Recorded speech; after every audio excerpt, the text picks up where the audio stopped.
great to have football back. It really is. It's great to be a fantasy stockholder of David Montgomery as my on a lot of my builds this year. So very, very happy this year. It's funny that you say that because I also am invested in David Montgomery, and I'm kind of lukewarm after that game.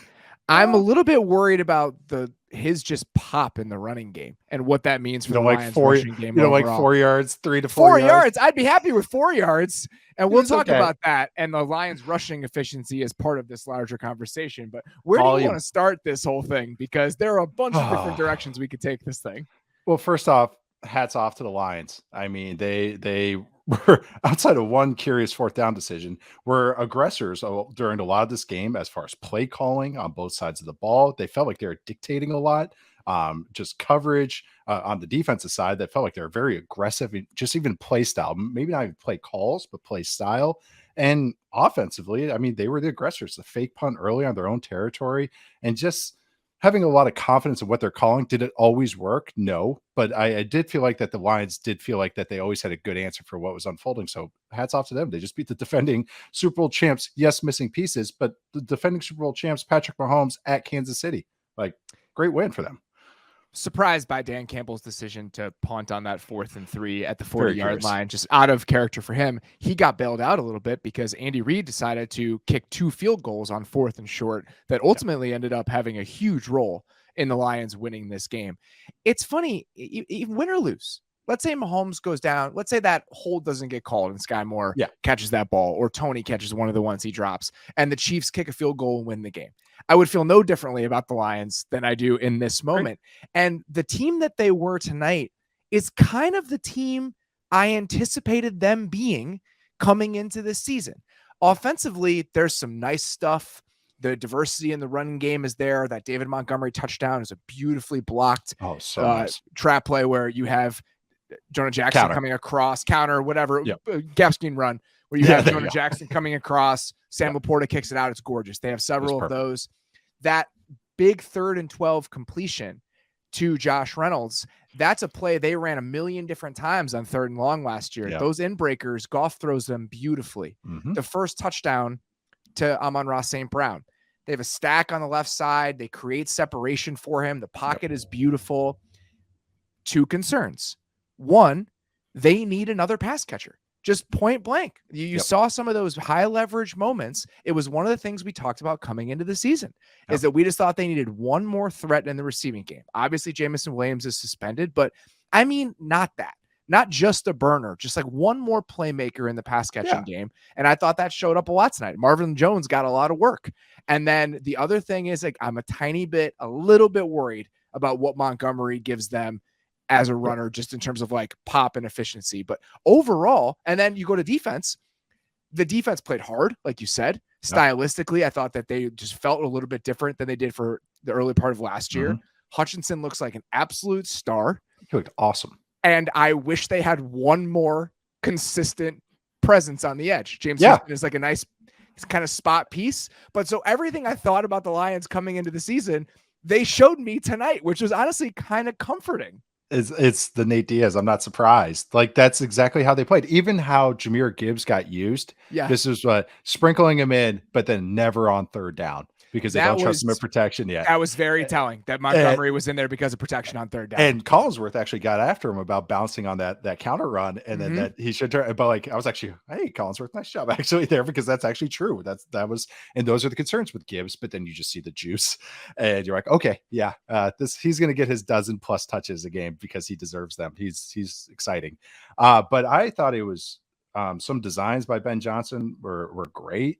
Like, as far as offensively, like I tweeted this one, but they are getting in heavier personnel. And this has always been a concern with Spagnuolo defenses, is if you get them into base with 3 linebackers, you can make them very predictable and very easy to kind of pick apart if you're patient enough and you do some nice designs.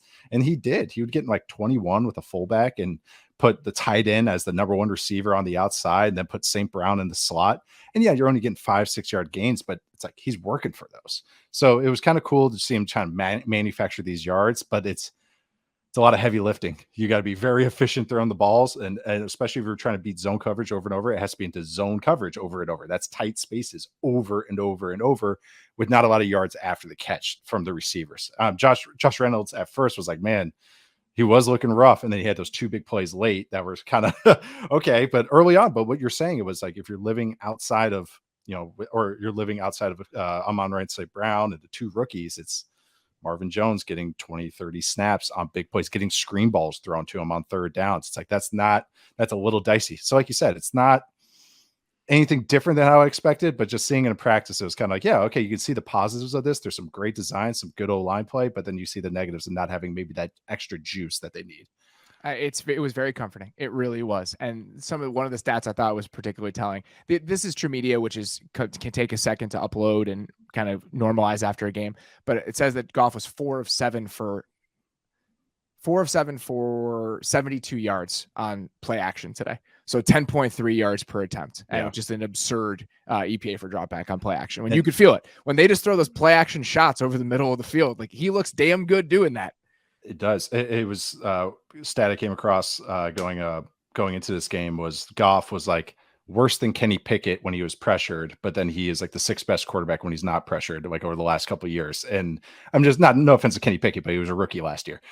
He was so, but that's just kind of what that's the status or that he drops to when he gets pressured a little bit. But Spags blitzed them almost 30% of the time. Again, this might get updated, but that kind of felt that way. I think according to Next Gen Stats, it was like 39% of the time. So it was a lot today. It felt like that. Yeah. And so all those crossing routes, all those in breakers, what a feature of those are, or how you get to those is offenses will use a lot of condensed splits and tight splits.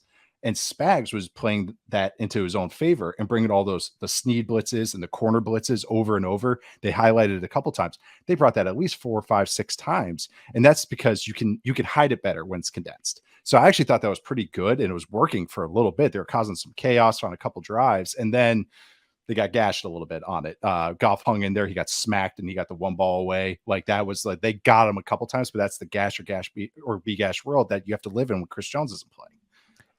It's very telling because that was one of the problems near the end of the time in LA. Remember that disastrous game against the Dolphins when they just blitzed them out of all of those looks because of all the condensed splits? Yeah. That's the way the Rams lived when Goff was there. And because they had trouble protecting some of that stuff out of 11 personnel, he turned into a pumpkin on those Rams teams. The Lions, and especially in some of the heavier sets that they use, are better at protecting some of those play action looks. And I think that it doesn't show as many of the warts as Jared Goff's game showed late in his time in LA. He was close. They got some free runners in there, and the Lions are great in protection. They do a great job. But it was just a curious feature, and that's Spags too, who hasn't met a blitz that he doesn't like. So of course he's going to be throwing it on every single down. Honestly, the auxiliary pieces all stepped up for the Lions, which was a huge question mark. Like they all had their nice moments. Sam LaPorta looked like completely fine, and how they used him as a blocker. It's like, okay, that's an avenue for him. The counterplay, like you mentioned. So getting him on the move, and he just looks nice. Like he looks like a nice natural mover. So he's going to be just a nice auxiliary piece, and they need those. But again, it was just a nice game plan from them. I'm looking forward to seeing their offense unfold over the course of the year. I picked them to be a top 10 offense this year, even with the concerns I have about some of the firepower at the pass catching spots. I still have a lot of faith in Ben Johnson and a lot of faith in the choices they'll make and the designs they'll roll out in some of those high leverage spots. And I think tonight was an indication of that, and very encouraged about the showing for the defense, even with the drops, even with Travis Kelce not playing, just the way they played and the energy they played with, especially up front with Hutchinson. I think a real step in the right direction for this unit that definitely needed one coming into the season.